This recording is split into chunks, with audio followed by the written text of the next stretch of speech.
आदाब, नमस्कार दोस्तों। आज हम बात करते हैं मेहुल चौकसी। मेहुल चौकसी ये वो शख्स है, मेहुल भाई जिसको बोला जाता है, गुजरात के रहने वाला ये शख्स 2018 में 13,000 करोड़ रुपए लेके भाग गया और 2018 से अभी तक जो है भारत की एजेंसी जो है जांच नहीं कर पा रही है सही से, और उस सही सबूत नहीं दे पा रही है ताकि वो जहां भागा है एंटीगुआ वहां से वापस लाया जा सके। आज घटना ये है कि हमारी जांच एजेंसी और भारत सरकार जो है सही रिपोर्ट और सही सबूत नहीं दे पाई इंटरपोल को, कि इंटरपोल जो है रेड कॉर्नर नोटिस जो है कैंसिल कर दिया है। मेहुल चौकसी पर जो रेड कॉर्नर नोटिस लगाया गया था, रेड कॉर्नर नोटिस जो जारी किया गया था, उसे कैंसिल कर दिया गया है। और इसमें हंसने वाली बात नहीं है, क्योंकि ये जो है संपूर्ण रूप से भारत सरकार की देन है, क्योंकि भारत सरकार जो है निष्पक्ष सबूत नहीं दे पाई है और ना ही कोई प्रूफ दे पाई है, जिसकी वजह से मेहुल चौकसी को इंटरपोल जो है रेड कॉर्नर नोटिस कैंसिल कर दिया है। अब भारत सरकार उसे वापस कैसे लाएगी? मेहुल चौकसी ने ये बोला इंटरपोल को कि भारत में जो है निष्पक्ष जांच नहीं होगी और निष्पक्ष जो है फेयर ट्रायल नहीं चलेगा, यानी निष्पक्ष हमारे ऊपर जो एलिगेशन है, आरोप है, वो निष्पक्ष ट्रायल नहीं हो पाएगा, कोर्ट में जो है निष्पक्ष जांच नहीं हो पाएगी। अब आप तो इससे भारत की भावना जो है हाथ तो होती नहीं है, ये भारत की छवि खराब करने वाली बात तो है नहीं। अब कानून मंत्री हो या कोई हो, जो बीजेपी के बड़े बड़े नेता हो, प्रधानमंत्री हो, अब नहीं बोलेंगे कि राहुल, ये जो मेहुल भाई हैं, मेहुल चौकसी है, वो जो अब वो भारत की छवि खराब कर रहे हैं, भारत की नाक कटा रहे हैं। एंटीगुआ जैसे छोटे देशों से जो है भारत सरकार एक भगौड़े को वापस नहीं ला पाई। ये जिम्मेदारी जो है विपक्ष की बनती है। कायदे से कहा जाए तो जिम्मेदारी विपक्ष की है। भाई विपक्ष सवाल करे, विपक्ष आंदोलन करे, विपक्ष सड़क पर जाए, तब ना हम कोई कानूनी कार्रवाई करेंगे। हम काहे करेंगे? आपकी सरकार है, आपके नाक के नीचे से कोई चला जाता है, चाहे वो नीरव मोदी हो, मेहुल चौकसी हो, विजय माल्या हो, ऐसे तो हजारों भरे पड़े हैं जो कहने कितने भाई हैं जो भारत सरकार के हजारों करोड़ रुपए लेके गबन हो गए हैं, चाहे वो गौतम अडानी हो, विनोद अडानी हो। अभी हाल ही में जो इंडियन एक्सप्रेस की रिपोर्ट आई थी, रक्षा उत्पादन के क्षेत्र में जो है एक मॉरिशस की कंपनी का पैसा लगा, और इससे किसी को कोई फर्क नहीं पड़ता। कोई जानना नहीं चाहे मॉरिशस की कौन कंपनी है, ये क्यों खरीद रही है, ये क्यों ले रही है, इसका पैसा क्यों लगा है, ये जानने की किसी को जरूरत नहीं है।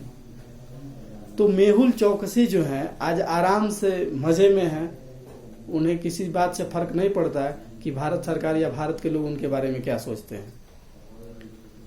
तो भारत सरकार जो है हम अपनी रक्षा खुद नहीं कर पा रही है। ऐसे भगौड़ों को जो है एक्सपोज करने के नहीं, विपक्ष को परेशान करने के। अभी किरण रिजिजू ने कहा ना कि जो भी एंटी इंडिया गैंग के हिस्सा हैं उन्हें अपना किए का भुगतना पड़ेगा। कौन भुगत रहा है भाई? कहां भुगत रहा है? आपकी सीबीआई ईडी जो है वो तो तेजस्वी यादव के यहाँ अटकी हुई है, वो तो विपक्ष के नेताओं पे अटकी हुई है। एक हैप्पीनेस, वर्ल्ड हैप्पीनेस रिपोर्ट आई है, जिस रिपोर्ट में 137 देशों की जो रिपोर्ट आई है, वर्ल्ड हैप्पीनेस रिपोर्ट, कि दुनिया में कहाँ के लोग ज्यादा खुश हैं, माने हैप्पी हैं, ये रिपोर्ट बताती है। वहां में भारत का जो आंकड़ा है आप जानेंगे तो हैरान रह जाएंगे। चीन, नेपाल और पाकिस्तान से भी नीचे रैंकिंग है हमारी। हम इतने खुश हैं। यूक्रेन में 1 साल से युद्ध हो रहा है, लेकिन वो 92 नंबर पे है।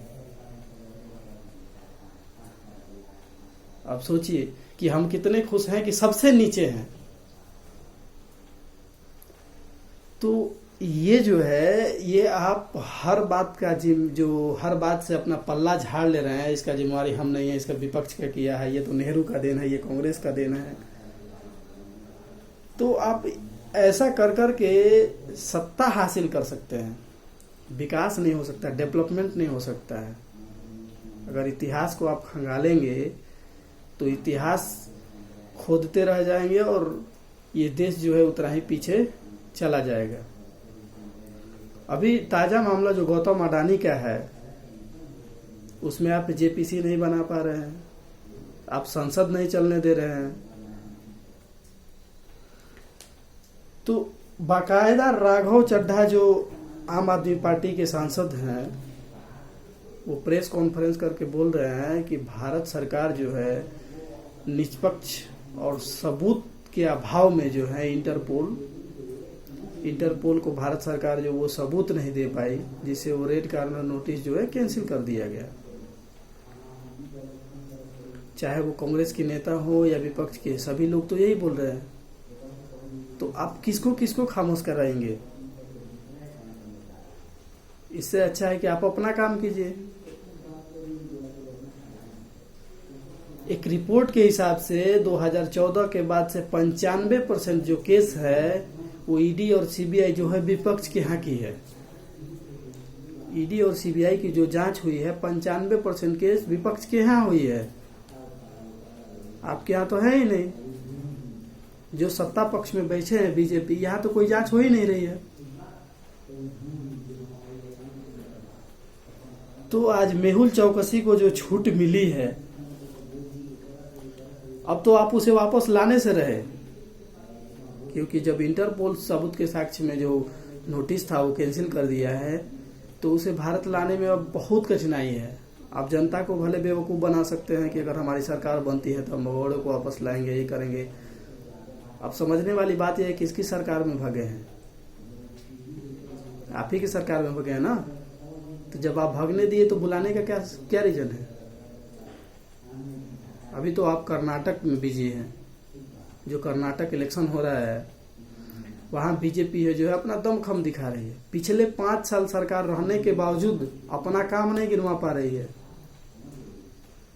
और बीजेपी जानती है कि अगर कर्नाटक जीत गए तो हमें दक्षिण भारत जो है, साउथ इंडिया जो है, उधर का रास्ता खुल जाएगा। जबकि साउथ जो है, साउथ में बीजेपी की कहीं पहचान नहीं है। अगर मध्य प्रदेश बोल रहे हैं, सॉरी, कर्नाटक अगर बीजेपी हारती है तो इसके लिए दक्षिण भारत का सपना जो है वो सपना रह जाएगा और आप महाराष्ट्र की तरह सरकार बनाने और गिराने में उम्मीद रखेंगे। तो बीजेपी का सारा दमखम जो है अभी वो कर्नाटक दौरे पे है, कर्नाटक को जीतने में लगे हुए हैं। लेकिन इस बार का चुनाव जो है बड़ा दिलचस्प होने वाला है। कांग्रेस के राष्ट्रीय अध्यक्ष जो मल्लिकार्जुन खड़गे हैं वो कर्नाटक के हैं और वहां के उस समाज से आते हैं जिसकी वोट लगभग 35% है। दलित समाज से आते हैं, जिससे हमला करने में बीजेपी भी सोचने में पड़ जाती है कि इसको हमला हम कैसे करें, इनको कैसे हम अपने झांसे में ले। ये तो दलित समाज के अगर हम बोलते हैं तो हमारा दलित वोट बैंक चला जाएगा।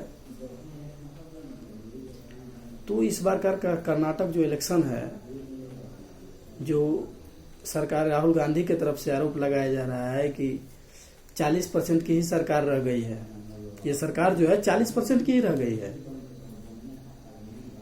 क्योंकि बहुमत तो कांग्रेस के पास और जेडीएस के पास था। लेकिन वहां जो है बीजेपी सत्ता में आ गई। और दूसरी बात, कांग्रेस ने इस बार अपना चुनावी वादे जो है वो किए हैं कि अगर हमारी सरकार बनती है कर्नाटक में, राहुल गांधी ने ये कहा कि अगर हमारी सरकार बनती है कर्नाटक में तो हम हर ग्रेजुएट को 3,000 रुपए देंगे मंथली और 2 सालों के लिए, और जो डिप्लोमा होल्डर हैं उन्हें 1,500 रुपए देंगे हर महीने। जितनी महिलाएं हैं जितनी महिलाएं उन्हें 300 रुपए महीने देंगे, और जो बीपीएल कैटेगरी के लोग हैं उन्हें 10 किलो अनाज दिया जाएगा महीने का, और 200 यूनिट फ्री बिजली दिया जाएगा।